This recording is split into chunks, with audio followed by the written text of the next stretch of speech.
안녕하세요. 오늘도 말씀 앞에 나와서 큐티의 자리로 오신 여러분들을 주님의 이름으로 환영합니다. 오늘의 말씀 함께 보시죠.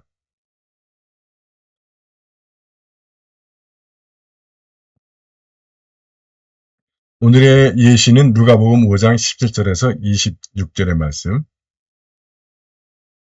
제가 읽겠습니다. 하루는 예수께서 가르치고 계셨는데 거기에 갈릴레아와 유다의 여러 마을과 예루살렘에서 온 바리사이파 사람들과 율법학자들이 앉아 있었다. 예수께서는 하느님의 능력으로 병자들을 고쳐주기도 하셨는데 그때 사람들이 중풍 들린 사람을 침상에 눕혀가지고 와서 예수 앞에 데리고 가려 하였으나 사람들이 많아서 병자를 안으로 데리고 들어갈 수가 없었다. 그래서 그들은 지붕으로 올라가 기와를 벗겨 구멍을 내고 병자를 묘에 눕힌 채 사람들에게 둘러싸여 있는 예수 앞에 내려보냈다. 예수께서는 그들의 믿음을 보시고 너는 죄를 용서받았다 하고 말씀하셨다. 이 말을 들은 율법학자와 바리사파 사람들은 저 사람이 누구인데 저런 말을 하여 하느님을 모독하는가? 하느님 말고 누가 죄를 용서할 수 있단 말인가 하고 수군거리기 시작하였다. 예수께서는 그들의 생각을 알아채시고 이렇게 말씀하셨다. 어찌하여 너희는 그런 생각을 품고 있느냐? 너는 죄를 용서받았다 하는 것과 일어나 걸어가나 하는 것과 어느 편이 더 쉽겠느냐? 이제 땅에서 죄를 용서하는 권한이 사람의 아들에게 있다는 것을 보여주겠다. 그리고 나서 중풍병자에게 내가 말하는 대로 하여라. 일어나 요를 걷어들고 집으로 돌아가라 하셨다.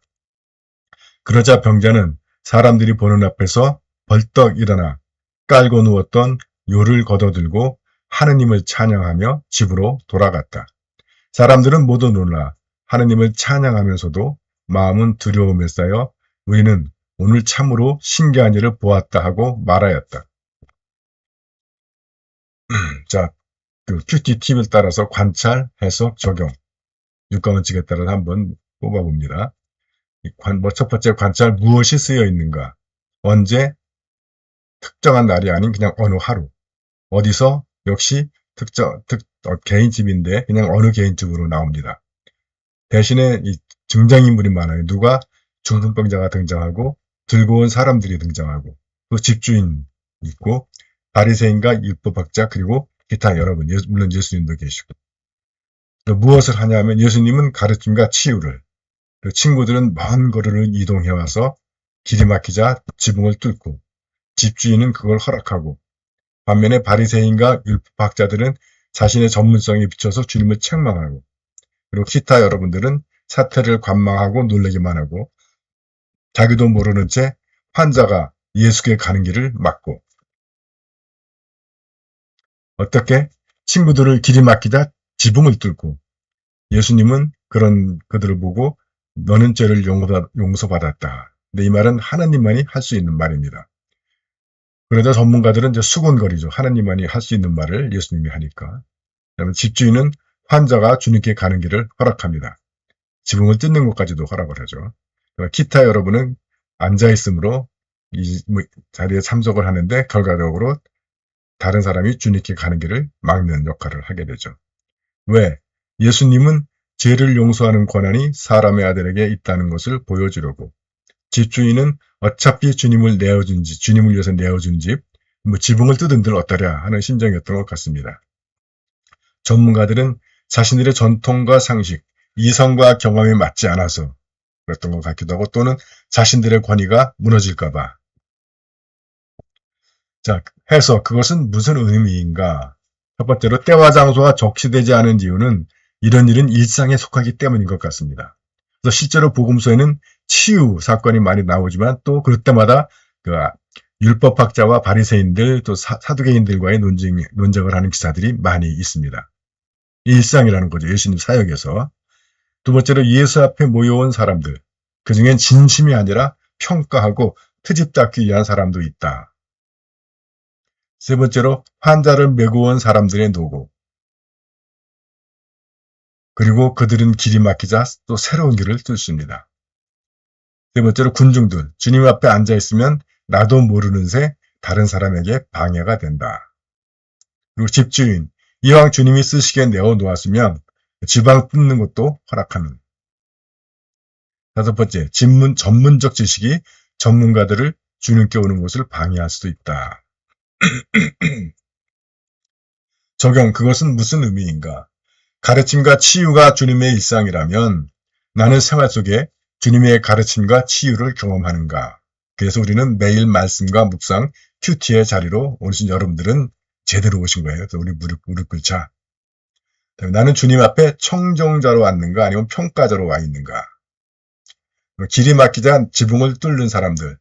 난관 앞에서 나는 방법을 찾는 사람인가? 핑계를 찾는 사람인가? 방법을 찾는 사람은 끝내 해결책을 찾아내고 핑계를 찾는 사람은 못할 이유를 찾는 사람이죠. 네 번째, 자기 집에 지붕을 뜯는 것도 허락하는 집주인. 나는 주님께 전적인 헌신을 바치고 있는가 아니면 부분적인 헌신에 그치고 있는가. 지붕은 절대 뜯지 마. 이렇게 할 수도 있었죠. 다섯 번째, 주님 앞에 나는 앉아있는 사람.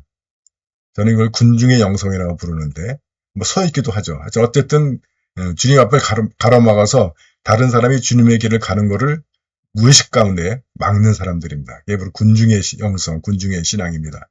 그리고 봉사하는 사람인가? 제자들이죠. 그리고 내 지식이 주님을 알아가는데 어떤 역할을 하는가? 스페이스에 따라서 고백해야 할지 나는 주님을 평가하고 있지는 않은가? 붙잡아야 할 약속, 너는 죄를 용서받았다. 피해야 할 행동, 주님 앞에 퍼질러 앉아서 다른 사람을 방해하지 말자. 일어나서 움직이든가, 일어나서 섬기든가. 순종해야 할 명령, 일어나 요를 걷어들고 집으로 돌아가라. 일어나 걷어들고 돌아가라. 이게 중요한 포인트죠. 본받아야 할 모범, 이웃을 위해 먼 길을 메고 와서 지붕까지 뜯는 믿음. 야, 이렇게까지 친구, 이웃을 위해서 헌신을 합니다. 묵상의 주제, 주님의 질문이 중요한 주제죠. 너는 죄를 용서받았다 하는 것과 일어나 걸어가나 하는 것과 어느 편이 더 쉽겠느냐? 여러분은 어느 편이 더 쉽다고 생각하십니까? 그냥 생각할 때는 너는 죄를 용서받았다 하면 근데 이게 용서받았는지 안 받았는지 이게 겉으로 드러나지 않잖아요. 그럼 그냥 위기를 넘어갈 수 있어. 근데 일어나 걸어가라 했는데 안 일어나면 완전히 망하는 거야. 그죠? 그래서 언뜻 생각할 때는 예수님이 곤란한 상황을 싹 넘어가기 위해서 두리뭉실하게 겉으로 드러나지 않게 너는 죄를 용서받았다. 이렇게 말한 것처럼 느껴질 수가 있지만 이 당시에 유대인들의 어떤 율법이나 문화나 전통이나 관습을 이해하면 정반대가 됩니다. 일어나 걸어가라 하는데 안 일어나면 망신만 당하고 말지만 너는 죄를 용서받았다. 이 선언은 하나님만이 할 수 있는 말이에요. 예수님도 알고 계시고 율법학자들은 더 말할 것도 없고. 근데 그냥 일어나 걸어가라 하면 그래서 일어나서 걸어가면 될 텐데 굳이 율법학자들과 바리새인들이 트집 잡으려고 지켜보고 있는데 주님이 너는 죄를 용서받았다 라는 말씀을 하세요. 그 이유는 요한복음 밝히고 있죠. 사람의 아들 예수님이 당신을 지칭할 때 가장 많이 쓴 호칭입니다. 내가 세상에서 하나님처럼 죄를 용서할 수 있는 권한이 있다 하는 것을 보여주기 위해서 그 말씀을 하신다는 거예요. 그래서 일어나 걸어가라 했는데 안 걸어가면 일어나 그냥 걸어가면 아무 문제 없는 거고 예수님이 칭찬받고 받겠죠. 근데 너는 죄를 용서받았다 이 말은 일어나 걸어가도 계속 문제가 될 수 있는 말입니다. 지가 뭔데 하나님이 하는 말을 지가 해 이렇게 되는 거예요. 그래서 예수께서 저렇게 말씀하시기 때문에 죽임을 당하시는 건데 그럼에도 불구하고 주님은 저 말씀을 하십니다. 근데 이게 요즘도 안 믿는 사람들이 하는 말이 뭐 대순진리나 이쪽 놈들에게 논정하면 예수는 자기가 하나님이라고 한 적이 없다 이런 말들을 해요. 제가 이렇게 버스 정류장이나 뭐 도서관 같은 데 앉아있으면 그렇게 그런 분들이 같은 말을 걸어요. 내가 이단에 잘 넘어가게 생겼나 봐. 근데 저는 그럼 난 성공의 신부니까 저리 비켜 하질 않고 그냥 모르는 척하고 들어줘요. 니들이 어디 무슨 말을 어떻게 하냐 하고 들어보면 시간이 지날수록 그놈들이 기독교를 흉내냅니다. 사탄들이죠. 그래서 그런들이 얘기하는 게 예수는 스스로 하나님이라고 말한 적이 없다. 근데 아니에요. 너는 죄를 용서받았다. 이런 선언들이 나는 하나님입니다. 라는 선언입니다. 그래서 유대인들이나 율법학자, 바리새인들이 예수님을 죽이려고 하는 거예요.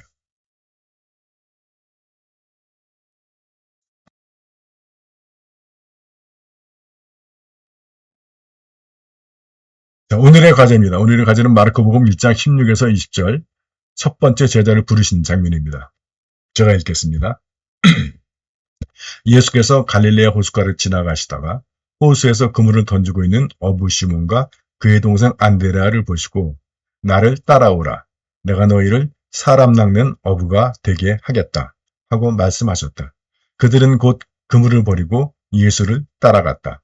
예수께서 조금 더 가시다가 제베데오의 아들 야고보와 그의 동생 요한이 배에서 그물을 손질하고 있는 것을 보시고 부르시자 그들은 아버지 제베데오와 사꾼들을 배에 남겨둔 채 예수를 따라 나섰다.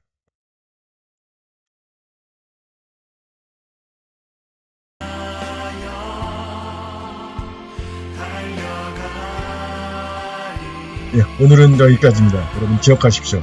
내 샘에서 나는 물을 마셔라. 내 우물의 물을 마셔라. 지금 시기는 성령께서 우리에게 그런 것을 요구하는 시대인 것 같아요. 그래서 지금 좀 지루할 수도 있고 어려울 수도 있지만 꾸준히 이 큐티 실습 과제들을 이렇게 열심히 풀어보시면 어느 순간 딱 눈이 열릴 때가 있을 겁니다. 자, 오늘도 주님과 시작한 하루, 주님의 풍성하신 은혜와 축복 가운데 지내시는 하루 되시기 바랍니다. 여러분들 수고하셨습니다.